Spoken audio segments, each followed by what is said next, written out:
Last week, I delved here into recent data from the CDC suggesting major problems with regard to the mental health of our adolescents, surges in depression and suicidal ideation, especially true for our girls. This week, I found cause to worry about young men. This headline from The Hill, it caught my eye. Most young men are single, most young women are not. The story reported that as of 2022, Pew Research Center found 30% of U.S. adults are neither married, living with a partner, nor engaged in a committed relationship. Nearly half of all young adults are single. Now, look at these numbers. 34% of women, twice as many, a whopping 63% of men. What explains that? I pulled the Pew study and I read with interest. Turns out since 2019, the share of single men who say they're looking for dates or a relationship has declined from 61% to 50%. In 2018, 28% of men ages 18 to 30 reported they'd had no sex in the past year, compared with 18% of women of that age. The Hill report said men in their 20s are more likely than women in their 20s to be romantically uninvolved, sexually dormant, friendless, and lonely. They stand at the vanguard of an epidemic of declining marriage, sexuality, and relationships that afflicts all of young America. Firstly, I have to give CNN credit. This was a deep dive, and when I say deep dive, I mean they provided statistics. I like statistics and empirical evidence backing up social phenomena. They mentioned, for example, how most young men are single and how most young women are not, and then backed it up with statistics saying that a whopping 63% of men are single compared to only 34% of women. That's almost double. They also brought up that 61% of single men in 2019 said they were seeking a relationship or a date, down to 50% in 2022.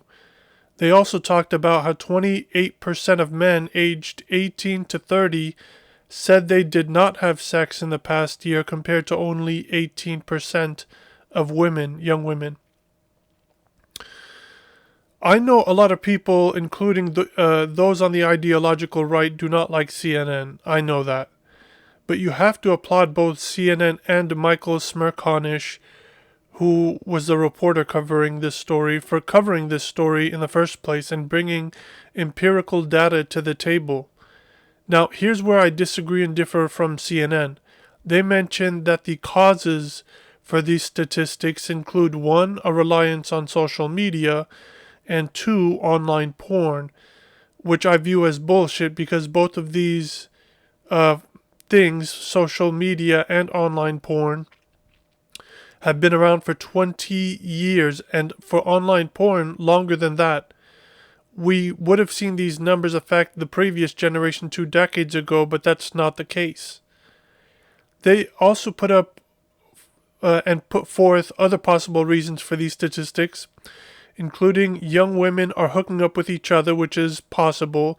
Bisexual, pansexual, lesbian women are hooking up with each other, maybe even some heterosexual women. Or they're dating and marrying older men, also possible.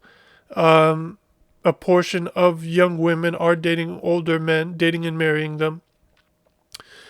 And the final reason he lists is the bingo card. He says, quote, heterosexual women are getting choosy. Ding, ding, ding. They are getting choosy.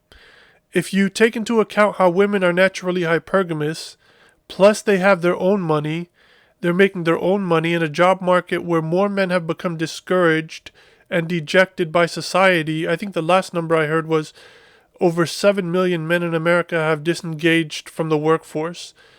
Then you have the current climate of social dynamics of both the workforce and dating in America. CNN also mentioned the ramifications of having young men being socially isolated from society. It's kind of dangerous.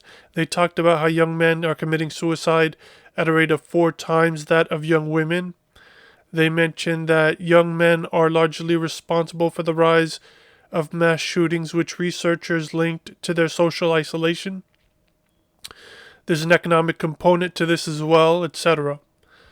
CNN closes with something interesting. They had a professor on, and he mentioned that the federal government taxing high and investing in the middle class, this was in the 1940s that they did this.